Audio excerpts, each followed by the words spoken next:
Okay, today we are here with Chris Ryall. He has been, I feel like he is, I feel like he's either a shark or a cat. I feel like shark because he never stops moving and sleeping, it seems like, Mhm. and or a cat with different lives of careers or professions. But Or at least lately, yeah. I mean, I didn't move for a long time. I was in one place for about yeah, 15 years, and then, comics gets weird.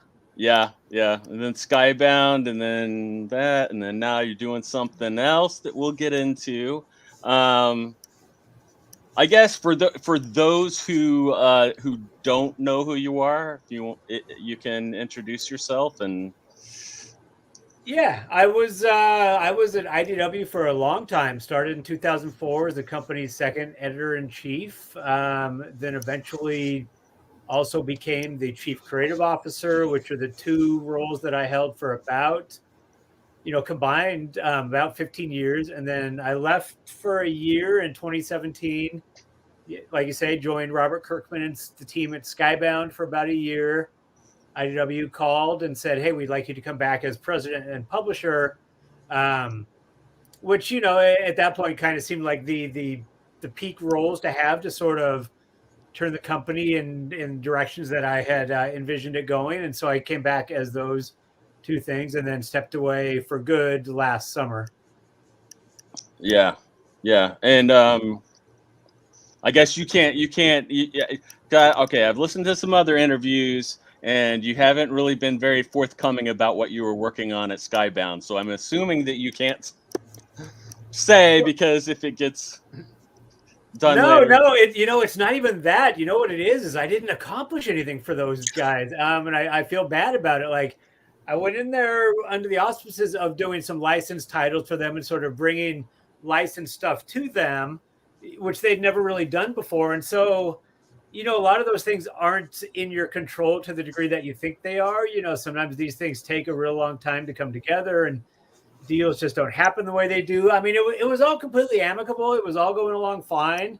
It was more of just that, I got offered the roles at IDW that I had always felt that I wanted.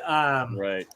It's sort of like when you break up with, or well, a girl breaks up with you, and then you decide that, I don't know, you want that person back, and then that person says, "Hey, I want you to come back," and you do, and then you're like, well, maybe we are a better thing apart from one another. If I don't know if that is all measuring up to actually Right. answering the Yeah, question, but anyway, no, yeah, there was nothing wrong with Skybound. Like, I'm still good with those guys. I think they're fine with me, other than the fact that I didn't quite deliver what I had hoped for them, but certainly gave it a shot. And then, like I said, the IDW thing was just more of an unfinished business than anything else, and so that was the sole reason behind going back. I really liked the operation at Skybound. Can you tell us what the properties were you tried to bring to Skybound?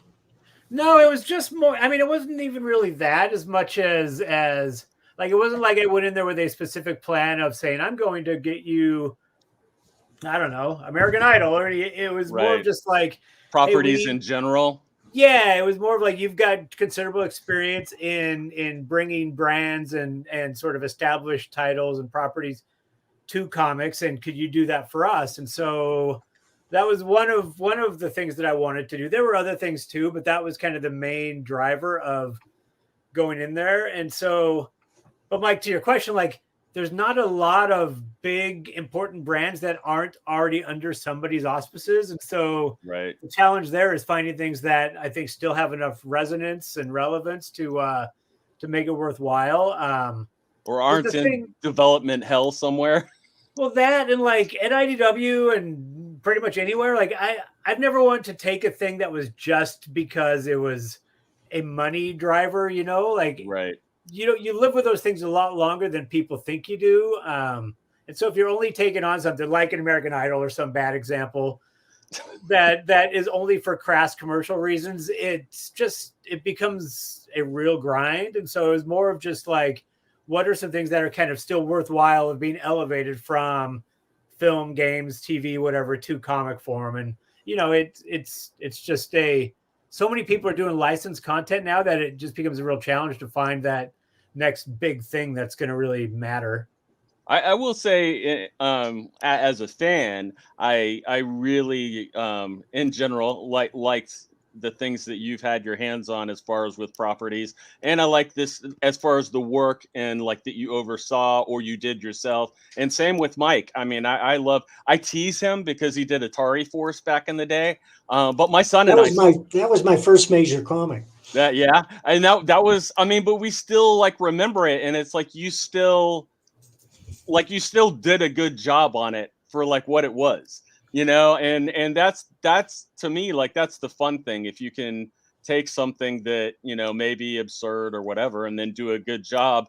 I think, I mean, before you brought Transformers to IDW, I mean, there were a lot of Transformers comics out there, but then like you guys really, man, you guys did a great job. And I remember one of the biggest things for me too was it always seemed like, I don't know that the stories were terrible before, and there were some good artists on things before, but it didn't seem like the art was at a really higher level, and it definitely wasn't animation like or whatever. So it kind of had a disconnect in a way for like the hardcore Transformer fans. So like I really appreciated like what like you did with the having it. You know, having that art style being really good and more cartoonish in a way, but like serious cartoon, like well done. And then the stories are good too. But man, you really, and I know that was like that was like your big first property you brought to IDW, I think. Yeah, I mean, at that point, before Transformers, IDW was primarily a home to like Steve Niles horror titles and some Right. other horror titles that kind of felt along the same genre, you know. And they had started doing CSI Comics was the first licensed title that IDW ever did, and then Joss Whedon's Angel. But Transformers was the thing that really got people to go, who the fuck's IDW after all? Like, we would have figured it would have gone somewhere bigger. And so I think that was really the book that kind of was the catalyst for changing the place to a much bigger degree and getting people to take it seriously. I mean, as far as the art style goes, like I will say in all defense of like the Marvel stuff, you know, when I don't know, somebody like Don Perlin or Herb Trimpe is tasked with drawing giant robots, like that's not what they do. That's not who they were. I mean, they did fine with it, but it wasn't.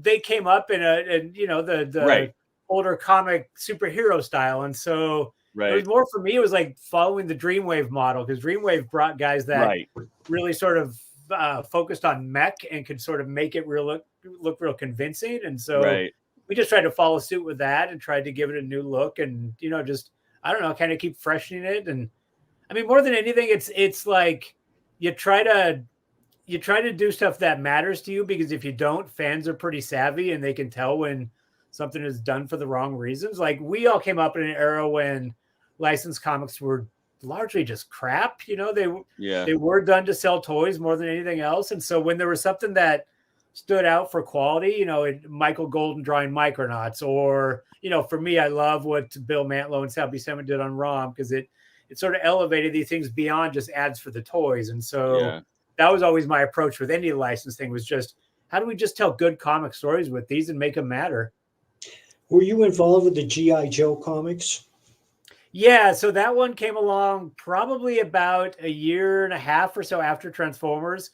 Transformers, I think, was a good proving ground for us to show Hasbro what we could do. And then, you know, Transformers, we had to go to them and say, look, here's who we are. Here's why we are the right choice for you to give us your Transformers brand and trust us with those. And then a year and a half later, after we'd done some good things, Hasbro came to us and said, well, now that you've proven, you know, that you guys can do this, we'd like you to consider taking on G.I. Joe too. And so that was the next thing we added. Yeah. I mean, it's definitely an interesting balance that you guys have done through the years too, with the licensed properties and then some original things too. It's I don't know, it's been pretty cool. And like I know, like my son, because then IDW did you guys did Kanto too, didn't you? like the Yeah, I mean, recent. Kanto is somewhat recent. That only came out a couple years ago. That's Yeah. owned by the creators, Right. David and Drew. And so yeah, that was the kind of thing that was sort of like following suit from, I don't know, Lock and Key and Right. Walt Simonson's Ragnarok. You know, the stuff that's real creator driven and creator focused kind of titles. Yeah. Yeah. And what so now I guess you probably shouldn't say anything about. I know I just read different things that you said, you know, kind of as you were saying, it's probably good for you to go in different directions. I didn't know if you could share anything on that, or if they are wanting to go more licensed or less licensed or whatever. And you are, because I know you're doing your own thing now, and I'm hoping I say this right. Syzygy? No, not at all. In fact, I just noticed it's spelled wrong on the screen there too. It's if there's any old school fans of Jim Starlin's Syzygy. Dreadstar, it's Yeah. Syzygy. So it's Syzygy, yes. SYZYGY. So like the mystic character in the Right. Dreadstar series. Right. Is Jim doing a book for you? No, he's not. Although I did, we chatted a bit this weekend. He was at the Aftershock booth. I went to Comic-Con, the Comic-Con show that San Diego did this past weekend. And so Jim was hanging out Aftershock, so I got to chat with him a bit. I mean, I love Jim. Like I'd be happy to do a book with him, but I think he's pretty well ensconced in the various places he's doing his things. Yeah. So why don't you talk about your new venture that you're doing with Ashley Wood?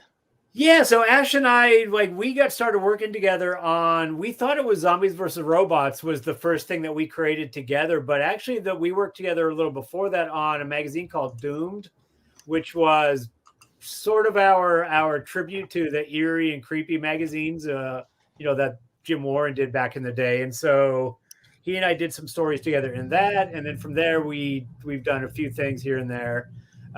We did Zombies versus Robots back in first, I think, 2006. Did that for a number of years. Sony jumped on that and, went through the whole option process, the different screenplays being developed, all of these things that made you think maybe. And then, as Mike, I'm sure, knows all too well, nothing happens with it. And it's kind of sitting there in forever limbo at this point. But we got the publishing rights back. And so actually, I think I'm trying to remember the timing of it all. I think before I joined Skybound, but after I first left IDW, Ash and I started just this tiny thing called Syzygy, where we were just going to do some books together. And then it really quickly went on hold when I went to Skybound and then back to IDW. And so now that I'm not at IDW any longer, we thought, well, now's the time to launch this thing. And Image was nice enough to offer us a little imprint corner. And so, yeah, we're just getting it started and trying to figure out what it is and why it is and what it's going to be and who we're going to publish, beyond the stuff that we're doing together, and, just hopefully build it out into something. Yeah. Well, cool. Yeah, I knew you were getting stuff started. I didn't know if if you guys were wanting any submissions yet, or if you're still trying to figure stuff out, or if it's just going to kind of come more through relationships that you guys already have. Or I mean, it'll definitely build into something bigger than what it currently is, which right now, right. we started with a Joe Hill adaptation, which is written by David Boer, who's the co-creator of Kanto, and artist Zoe Thorogood. And then Ash and I are doing backup stories and some things. We're doing a couple other new things ourselves. And then from there, I guess we'll see. I have a number of new things on tap. I have a little over 24 properties that I have the rights to from IDW. Some of my books with other artists and some other titles aside that we're going to do in, new editions, that kind of thing. But so we're sort of approaching it humbly in that we haven't taken any outside funding. And so as far as the idea of are we looking for submissions or anything like that, like, until the funding component is really in place, we're right. I don't have anything other than sort of the Image kind of deal to offer anybody, that Right. sort of a thing. And so right now we're just kind of focusing on curating the initial content, which will hopefully let people see, just kind of what types of things we want to do and what what sort of the flavor of this is, because that's been the hard thing to define too, is people go, well, what is it? What kind of stories are you looking for? And I'm like, I don't know, just things that sort of have a kind of more idiosyncratic flair to them, but that means a lot of different things to different people. And so it's harder to define in words as much as it is to just say, look at the few things that we publish, this kind of stuff, like stuff that maybe doesn't look like it would be a Top Cow title or a Dark Horse title or an IDW title, like something that, maybe just has a different kind of look and feel to it. But is still very much rooted in sort of the genres that I've long published, horror, dark fantasy, that kind of thing. Right. Yeah. Like, I was going to say, like Aftershock has been doing. Well, yeah. I mean, I guess the easiest answer is like, I don't know, the stuff that I like, but that doesn't really help people. Yeah. Well, that's sort of where it sits. Is just I decided, we just really want to work with people that we like and respect and sort of have a good time with, because, having managed a company of 70 plus people, like it's a lot, and so I think trying to keep it manageable is a better path to sanity for now. And who do you want to be married to for the next so many years? Yeah, exactly. I mean, don't get me wrong. Like, I'm happy to have many sister wives, but just trying to make sure that they're the right ones. Right. I just got a solicitation from the Comic-Con Museum. Oh, yes. Just this minute. I didn't do that while I was talking here, but that's nice. Sure, Chris. Well, tell us, what's your role at the Comic-Con Museum? So they asked me to come in and just help on the programming side. So figuring out some of the initial exhibits and helping, not curate, but like I say, helping program them and figure out, what they're going to be, how they're going to flow, that kind of thing. And just sort of help them in the mad scramble to get their doors open, which happened last Friday. So it's just been a consultancy sort of thing. And we'll see where it goes from here, but it's certainly been a fun thing. Like, the one thing I liked about IDW was not just necessarily promoting IDW stuff, but like managing all these different licensed titles allowed me to kind of take a broader hand in promoting more of the industry at large, with a lot of the art books, the old Marvel stuff that we'd reprint. Yeah.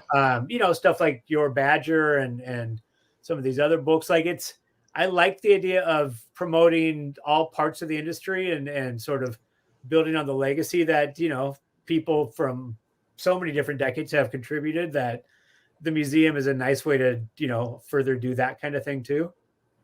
Where is the museum housed? It's in an area called Balboa Park, which is right near the big San Diego Zoo. And I know where it is. Yeah, there's probably, I don't know, I think about 30 different museums there. It's real close to the Air and Space Museum. It's a nice corner location, so it's really accessible and it's cool. We got a lot of plans of things to do there. So I know things are probably, like most museums, going to always be changing, but is most of the basic structure and everything built and like the stuff, or are there still like rooms or things you guys are constructing, finishing? It's like 60,000 square feet over 3 floors, but it's largely just a big open cube. And so with a lot of it, depending on the exhibit, there'll be, I don't know, temporary walls put in. Like the big Gene Roddenberry Star Trek exhibit that's in there now has this sort of opening archway tunnel kind of thing that was constructed for that. So it'll be tailored to the different exhibits. But the fact that it's just like this big open space just allows all kinds of sort of customization depending on what's called for. I was going to say, are you guys going to do the do-it-yourself thing where you have the headphones on or whatever, and you listen, and it tells you as you go through the exhibits, or anything at the exhibits that you turn on? There's some audio bits playing at the Roddenberry thing right now because that exhibit is celebrating like his 100 years, right? And so there's different quotes read by celebrities that sort of exemplify like the things Gene Roddenberry believed in, inclusivity and right. And all of that. Beyond that, as far as like interactive monitors and audio, like I'm sure that depends on future fundraising and all of those things. But right. Yeah, I mean, the plan is not to have it just be a static space with art against the walls, but have it be interactive and sort of more immersive. Yeah. At the same time, like I want there to be, tons of old comics and old comic art because that's stuff I love to look at too. And I think Comic-Con Museum has to have that kind of thing. Yeah. Is it going to host events? Yeah. I think it'll ramp up to having, like the evening events, the corporate events. We're talking already about some launches of either films or TV shows, doing plenty of evening programming with guest speakers and panelists and stuff that sort of involves the area retailers, like just being as inclusive to all different parts of the comic community and pop culture as possible. Is there going to be any coverage of the underground comics of the 60s and 70s? I think there has to be, yeah. The interesting thing will be to try to figure out how to curate that in ways that don't, leave out that content, but also make it something that's, you got to pick the right R. Crumb pieces to family friendly. Right. Yeah. You wanted to try to appeal to all audiences, but I mean, the underground thing has never quite gotten its sort of broader public view, or if it has, it certainly needs more of that. And so, I agree. It's criminally overlooked. I mean, I think one thing the museum really needs on an ongoing basis is a timeline of the industry, and I mean, that's certainly a huge part of things. Yeah. One of the things that well, I guess I can't say too much about it. I also sold a TV show that may touch on some of the questions you're asking there, Mike. So yeah, I'm a big fan of and proponent of, promoting that part of the industry as well, because like we all say, it deserves more of a due. Do you know about the Freak Brothers show on Tubi? I do, yeah. Have you seen it? I haven't yet. Is it worth seeing? It's definitely worth a look. It's not as clever or entertaining as Gilbert Shelton's own comics, but I give them a lot of credit for being in your face and not censoring themselves. You'll see what I mean when you watch it.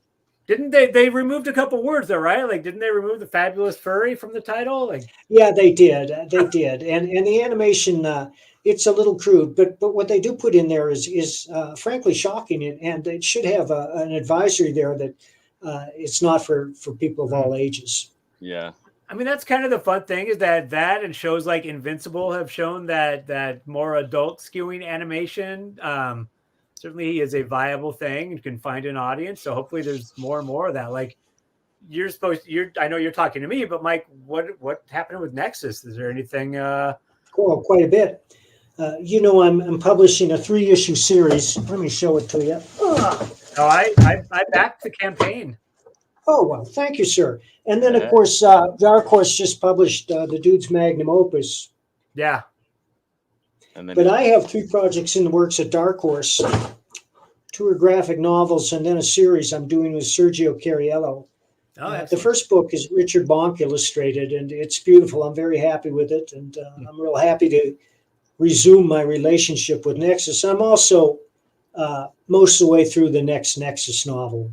Excellent. Yeah, and if you see that, I'm the one who formatted it and did designed the cover. And I didn't draw it, Jeff. I couldn't have done it without you, but now it's been picked up by Wordfire Press. I know. Oh, wow. Nice. And fortunately, they went through here, and I'm sure. Yeah. I'm sure they're gonna change everything the way they want it. They want to. Everybody wants to they put their own. They even have a hardbound version. Do you believe that? A hardbound version? Oh, nice. Oh, I'd like to hit you with that. I sent you a copy, but you've already read it. That's very true. Man, Jeff has been invaluable to me in formatting my material and helping me out. That's great. That's a good part. And Ann's too, as she reminds me from behind the screen. Yeah.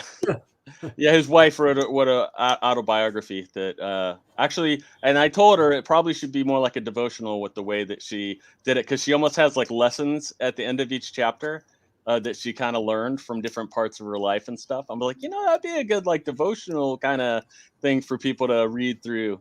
Sure. Anne was an orphan. She was adopted from Korea. Yeah. And that's what I wanted to bring up was especially because I was thinking of like the manga and stuff. Are you guys going to be doing, and like French comics and stuff, are you going to be covering, are they going to kind of mix things together, or are you guys going to do any kind of different kind of cultural stuff like that? I mean, I think we will. Like I've looked at a lot of that. Like, and I used to travel to the foreign shows to go look for that kind of content. I do feel like the European stuff has been mined very thoroughly. So it feels like it would be time to look at other parts of the world's content. Like, I feel like there's a lot of good South American graphic novels that haven't been seen as much over here, or I don't know, just other areas and other territories beyond just the, you know, the French albums and everything like that, that has been so prominent. And same with manga. Like, I mean, Japanese manga has been well covered, but there is some Korean manga, there's some Chinese manga, there's others that I think are still, you know, in need of or deserving of a broader audience. And I don't like, my kid's a big manga fan, so I think she'd be very happy if I delved into any kind of manga as well. What about web comics and stuff like that? I think probably the same. You know, some of those have been mined and are already existing in book form, and others, you know, the thing there is to try to find the strips that really sort of feel unique, because there are a lot that have, I don't mean this as a derogatory way, but a certain sameness to them where it's hard to necessarily peel off one and make a compelling book that people might pay money for, because they're used to getting it either through the subscription model or as part of a broader sort of curation of like titles, if that makes any sense. Right. Yeah, I mean, I think that's such a great proving ground and such a great way for people to, you know, get their content out there. Like, it's been a really nice democratizer for people that, you know, couldn't necessarily find publishers willing to take on their stuff in the past. So it's nice that everywhere you look, there's good content out there now. Yeah. And it's good practice too. I mean, just for getting used to drawing, getting used to, and even as much as people complain about the deadlines and weekly deadlines and things like that for like webtoons and different things, it's like, but I mean, if you work in professional comics, you're gonna have deadlines, and that's, you know, that's important. I mean, as we all know, like, finishing stuff and meeting deadlines are the two probably biggest challenges. And so I think the more people can flex both those muscles and get used to doing those things, you know, the better off they're going to be for a sustained amount of time. Yeah. No, and it's funny, when I was getting doing stuff professionally, like, I only had my lunch hour to work on, and so I got really good at like thinking quickly, planning quickly, and all that stuff. And it's like, man, and it really helped me out. After that, when I was able to change and do it like full time, it's like, you know, and we all, a lot of times, especially the younger people, will despise their beginnings and stuff and be frustrated. But it's like, man, that stuff is training you, and if you learn from it, like, it'll really help you be able to do those things. And yeah. I mean, I always found that like, when I was younger, looking to do this, you look for reasons to not do the work, but try to convince yourself that you are. So you read books about writing comics, or you set up your desk, but the lighting's not right, so you're going to wait until golden hour, or you're going to wait until you're properly rested, or you've checked social media for an hour, or this and that. It's just like, no, just sit down and do the fucking work and write in whatever cracks of the day there are, because there's never going to be a perfect environment, setting, time to get stuff done. You just got to do it. Every successful writer lays the bricks. Yeah. I mean, and I still work that way. Like, I still work late at night because the day is spent doing, you know, the business parts of this. Like, you sort of reach a point where running the business part takes up more of the time from the creative part. And so then again, you're sort of relegated back to fitting it into the cracks of your day. Right. Well, are you writing a comic? I'm doing a few different things with Ash and with others. And like I said, I've been writing this pilot for a streamer that bought the pilot from us. And so but again, it is just trying to find ways to balance all of these different things. That is kind of the ongoing struggle, but you just realize that's just kind of that's just life. I was gonna say, you got, I know you were nominated a couple times for writing. You know what? I did want to ask you. Just once. One time. Okay. Well, didn't you win? No. The adaptation or whatever of the Richard Matheson. No, we got nominated, but we were up against a Paul Pope short story. It was the best short story, right? And so forever we were like, we're never going to win. You're not going to beat Paul Pope. Right. And then, so I didn't even think about it. And then I'm sitting at the Eisners and they start to get to the category. And I'm like, oh, fuck. What if we actually win? I don't know what I'm going to say. I didn't even think about it. And then we didn't win. You're like, well, of course you didn't win, asshole. Like, why would you even let yourself think like? But so, no, I've won a couple of editor awards for what those are worth. But, you know, most of the major awards don't even offer that kind of thing. You know, a good editor is a rare creature these days. Yeah. John Byrne once compared me to, he said I was the closest sort of modern equivalent to Archie Goodwin. And I never met Archie, but I also never heard a bad word. I'll say that's high praise. Yeah. I worked for Archie and for Denny O'Neil. Yeah. Two guys you just don't hear bad things about from anybody. Yeah. You know, one of the reasons they were such good editors is because they were writers first. Yeah. Yep. So actually, Chris he's downplaying it a little bit, but he has written quite a bit of stuff. And I was very jealous of him getting to write the ROM when you guys had it at IDW. Yeah, it's funny because the one thing I did try, like, I always tried to not be the guy taking jobs away from freelancers. Right. I had this job, and it seemed like if you're using that just to get yourself writing work, that always feels sort of illicit to me. So the stuff I wrote were things that either were NDA'd and so really hard to hand off because they were tied into some secretive movie or that kind of thing, or the couple things that were just like such childhood pet projects that I could not, like, I had been beating the ROM drum for a decade. And so it was like, all right, well, let me see if we can make this into anything. And like, I think Mike and I both share writing Kiss comics, but that was another one where I'm like, wow, this was a childhood thing. Like, I got to see what I can do with this. Yeah. That's not very much, but it was fun. No, I do think you're a good. I personally, in my opinion, I do think you're a good writer. I was wondering if you, and I know, yes, that like a lot. I mean, all of us except for Mike will have the doubts and think that we're a pretender or whatever. But was it hard for you at all, like being like an editor in chief, to then write and feel like, I don't know, like everybody was giving you the respect that you actually could write? Yeah. Oh yeah, completely. I mean, and it's kind of still that way, but I think the biggest thing was I had to learn to stop being an asshole about having an outside editor handle my stuff. Right. Because like when I came in there, I was the editor in chief, right? So I was the guy editing all these other books. And so when I was writing these books, I was like, I got this. I don't need another editor. I mean, I don't want anybody touching my stuff, you know? And then finally I had somebody else run point on a thing, and I'm like, oh my God, they made this so much better. I get it. And then you're like, oh yeah, these other things you did probably could have been far better had you just gotten out of the way and let other people sort of help you craft them properly. And so that's part of it, you know, is just sort of embracing all parts of the collaboration, not just the part with the artist. Well, how long have you been writing? Oh, from the start. Like I probably I think my first published comic was 2006, but you know, I'd written some prose before that. I've written some prose after that. I you know, sold this and that to Hollywood. And so probably written, I don't know, 110, 120 comics at this point, wrote a book about comics. And so sort of dabbled in all these different areas, but you know, still the bulk of it is I've edited and overseen a lot more titles than that. Right. Yeah.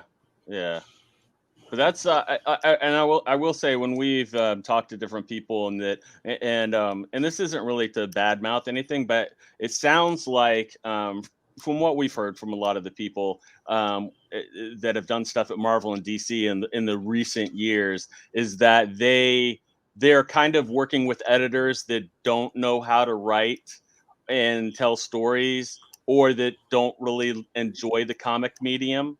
And so like they had this disconnect with the creators that are working on this stuff. And obviously that's not, you know, not a broad brush to say, oh, every single one is that way.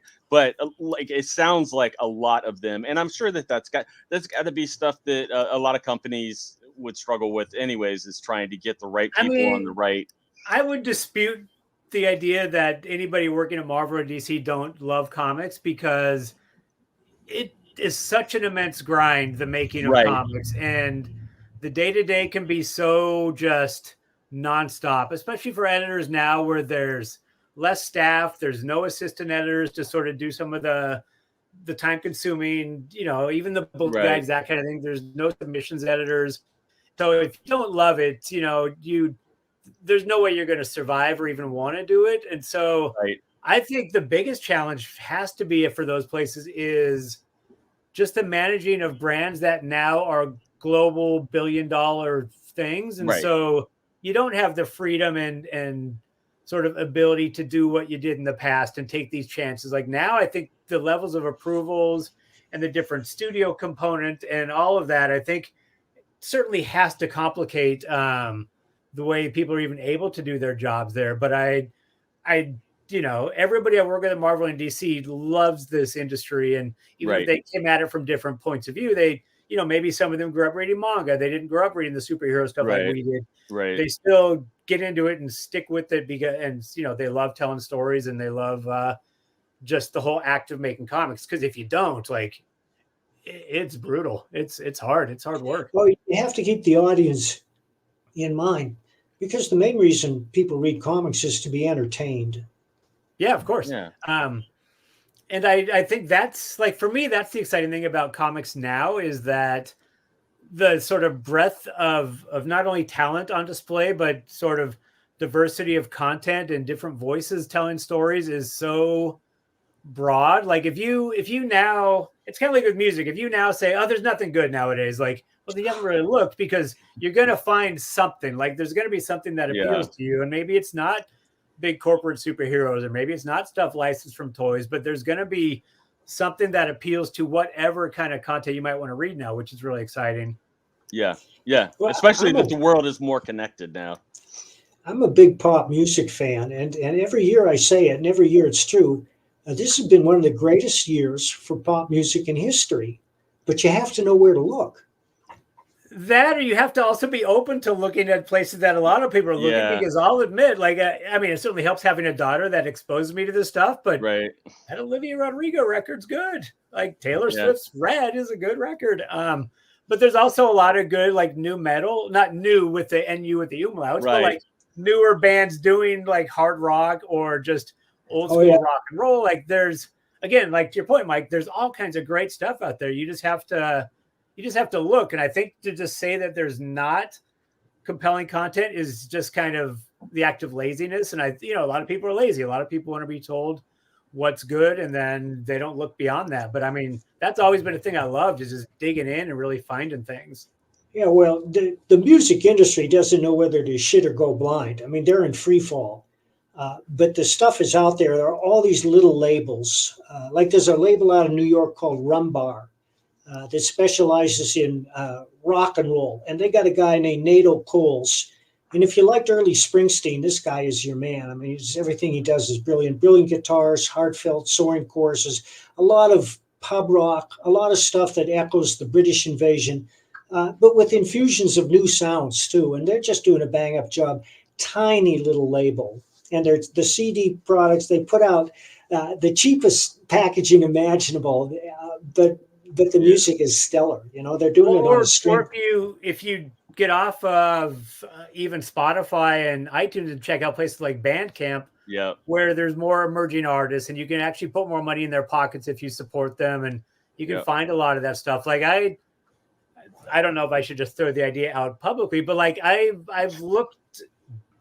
gone down different roads trying to figure out if there's a way to develop a Bandcamp for comic creators, which puts more money in creators' pockets and gives them a bigger stake and allows them to sort of reach an audience more directly. And I haven't dug into really the thing Jimmy Palmiotti announced this week, where he and Phil Jimenez and Alex Serger and others are doing a digital comic kind of thing that I think is some sort of competitor to the Comixologies of the world. But it sounds like it's similar intent, is the ways to help put more money into people's pockets, which, as much as, there's things like Substack and all these other things that aren't maybe the ways that most people consume content, at least there's a lot of different ways for people to finally get paid properly making comics. And so that's an exciting thing too, is that it's sort of removing some of the barriers to entry that people had in the past. Yeah, yeah. And it's just I've heard some people like Jonathan Hickman and some other people say that things are changing so massively, and it's like in a lot of ways it's great for the creators, but yeah, it's definitely kind of rough for the bigger companies with these massive shifts that are going on, and even just with Kickstarters and things like that, when creators can just do their own thing and raise $250,000 or whatever on that. I mean, you probably won't see a ton of people that are rubbing their eyes dry because of the giant companies are having to figure out new models. But yeah, I mean, it's interesting to see where this is all going to go. Yeah, that's what I was wondering. Do you have any ideas what you think of where you think things are heading, and like just how, I don't know, different things are going to be like 5 years from now or something? I mean, I think the main thing is that people have learned to stop sort of trying to broadcast and just find their audience, their core audience, and really keep feeding their core audiences.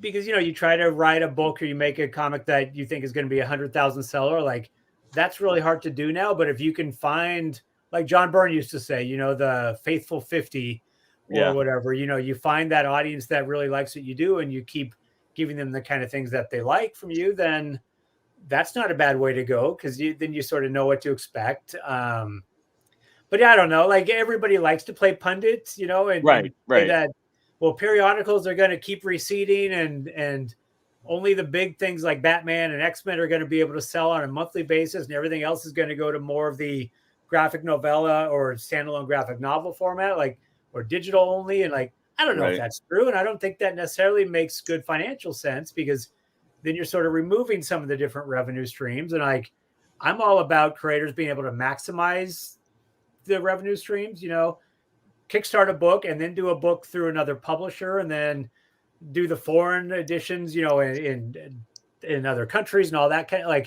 just find as many different ways to get your content out there. But I think the thing that necessitates is you having control over your content, which, more and more is the thing that people are wary of and conscious of. So, right.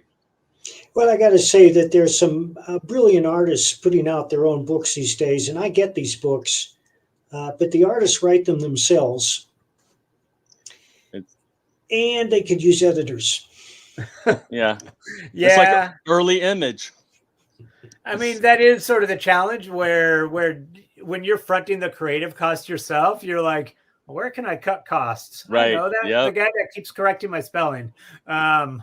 Well, it's also that everybody thinks they can write, and there are a lot of great artists out there that are putting out books, but the books are not necessarily gripping. But the art is great. I mean, if you buy the books for the art, and we all have, we've all devoted ourselves. I mean, that's the driver in the business, is the art. But I've always found, I mean, there are the cartoonists, the Frank Millers and the John Burns and the people that can do the sort of everything on their own. But beyond that sort of rarefied air, we all see the best have been the collaborations, when Mike is working with Klaus Janson on Punisher, or Butch Guice on Flash, or Steve Rude, or, on and on and on. That's kind of what's most interesting, is when you can get that sort of those two talents that are top of what they do and merge them together, and it sort of creates that super group. Yeah. Butch and I are working again. Yeah. Are you? Nice. Yeah, we're doing a 10-page story for a book Graham Nolan is crowdfunding called Two-Fisted Manly Tales. I could see that being a Graham Nolan book. I could see I was going to say. Drawing with one hand while curling with the other. Yeah, pretty much. And a cigar. Yeah. I was just wondering, especially because of, just everything we've dealt with publishing and the pandemic and thing, and just moving forward, and just the fact that you and Ashley have the guts to be starting a a publishing venture at this time and everything, which I mean, I don't think is terrible, because it's always, I mean, those times of change seem to be a really if it's a good great time. book, people are going to beat a path to your door. Right.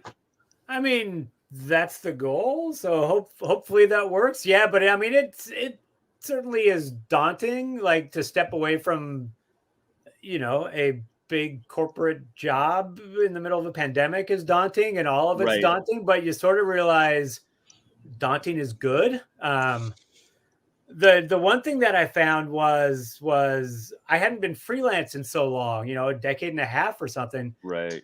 And so I started taking on everything, all these, saying yes to Right. everything. And then you're like, geez, I can't keep up with this.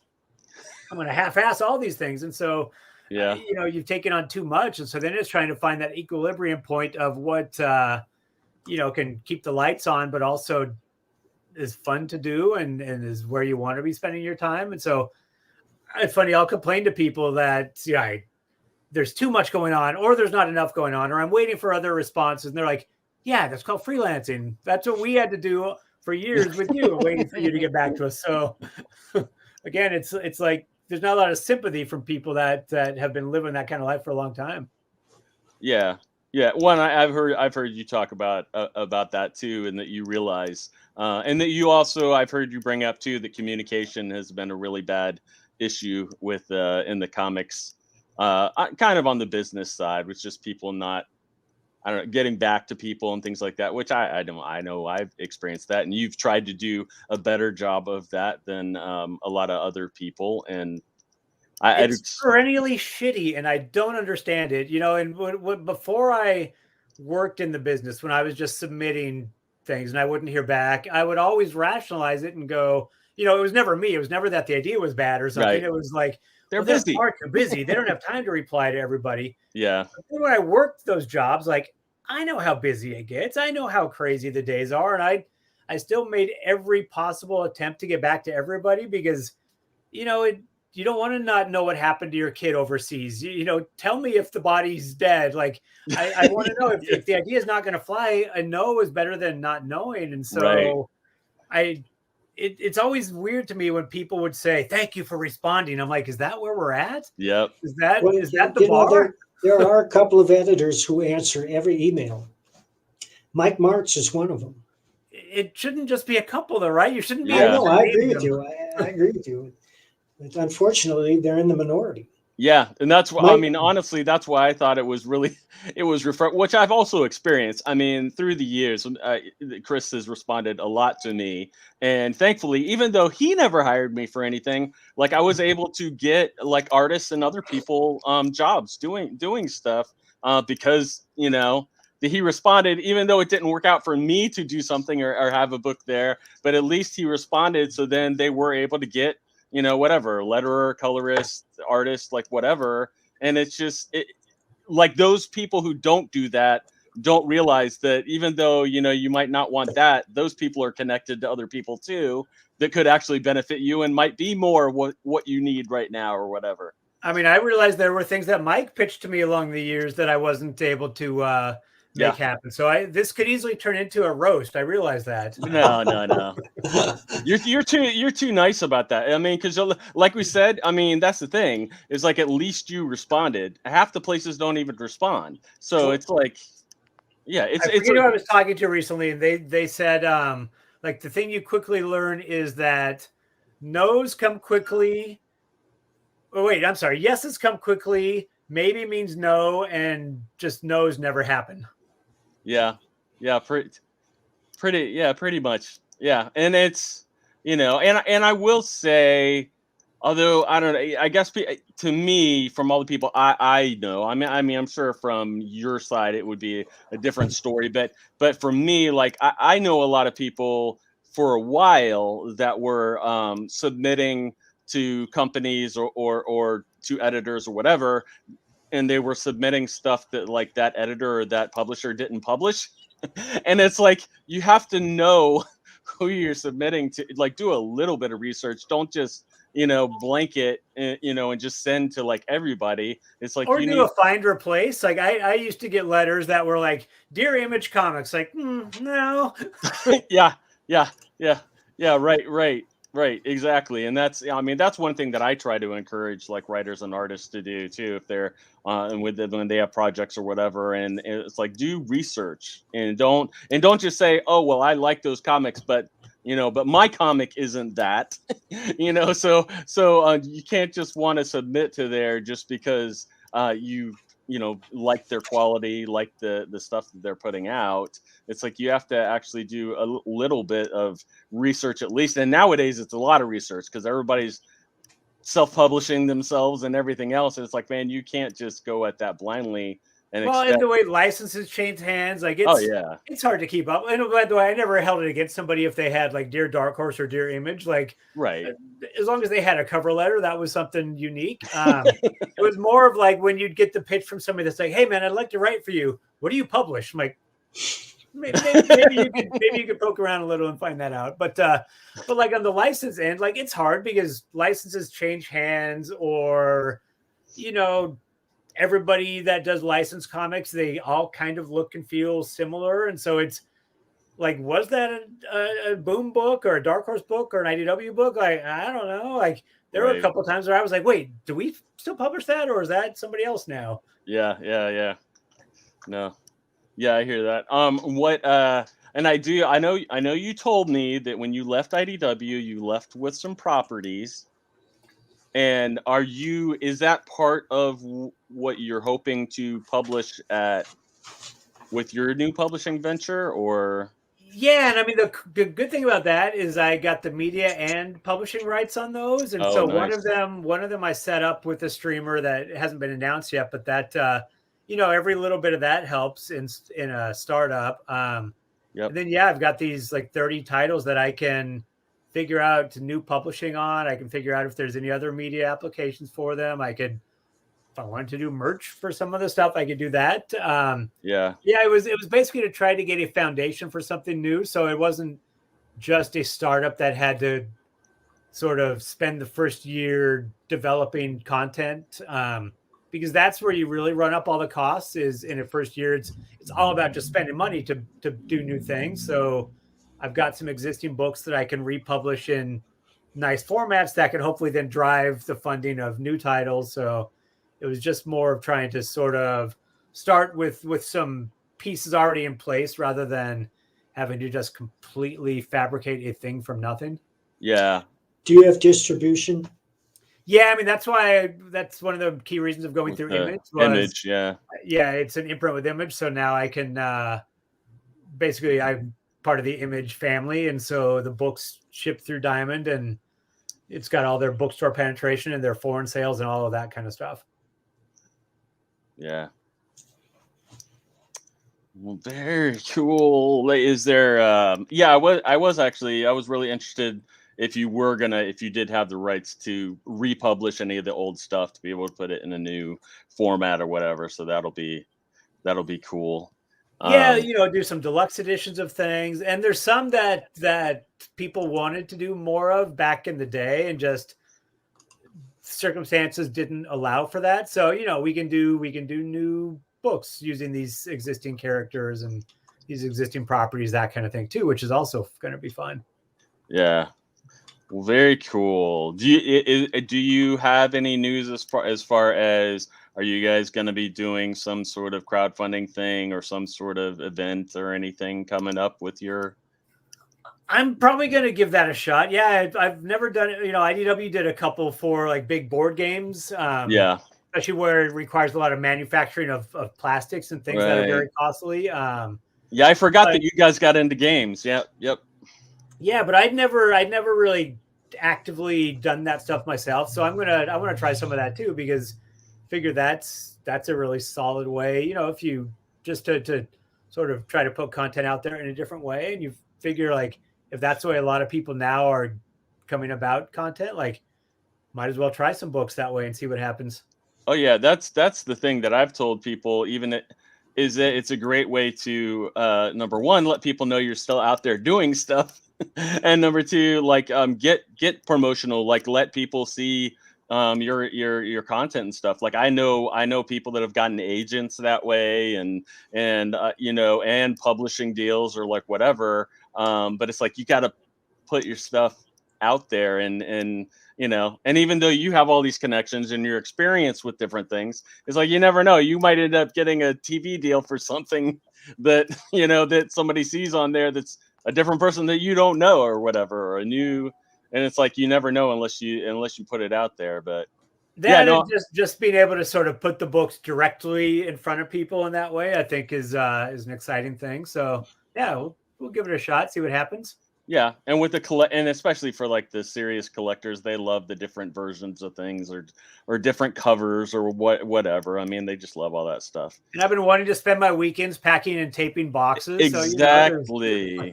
exactly. And then you'll find out, okay, this is why other people hire places like Backer Kit and other things to do their stuff, because it's like if you are successful, it gets a bit overwhelming. I used to work in a warehouse back in the day, like as a college job, and so you know I'm used to sealing stuff in boxes and all. So yeah, I'm ready to bring all parts of my different experiences to bear. That's awesome, and I will point out, just since other people didn't hear before you got started, but for those who have not figured out already, I mean, Chris is a pretty big geek himself, and unashamed, and he put all holiday themed comics in his comic rack that is behind him. So it's bad. I probably had about a dozen that I came across, and I'm like, I should get enough to flesh out all the racks. So yeah, they're all. I don't like this rack because it doesn't actually show enough for the cover art, but the one upstairs does, and so you know that's kind of where I put some of the better covers. But yeah, it's, you know, anything that sort of allows you to keep that part of your geek side front and center too, I like. So it gives me something to hunt for when I start doing conventions. Yeah, that's awesome. Very cool. Well, thank you for being with us. If there's anything else you needed to say or want to say or anything? No, I think that's it. Like, I mean, honestly, this is just all about like, you guys know, just trying to find ways to keep telling stories in this business. Like, I think it's a thing that it's in our blood. Like, we want to just keep doing it as long as we can. So I'm excited to see where this all goes. Yeah. Thanks, Chris. Yeah. Great talking to both of you. Thank you. And definitely go to the site and things like that. And it's what is the site? What is the site? It's World of Syzygy, which is SYZYGY.com.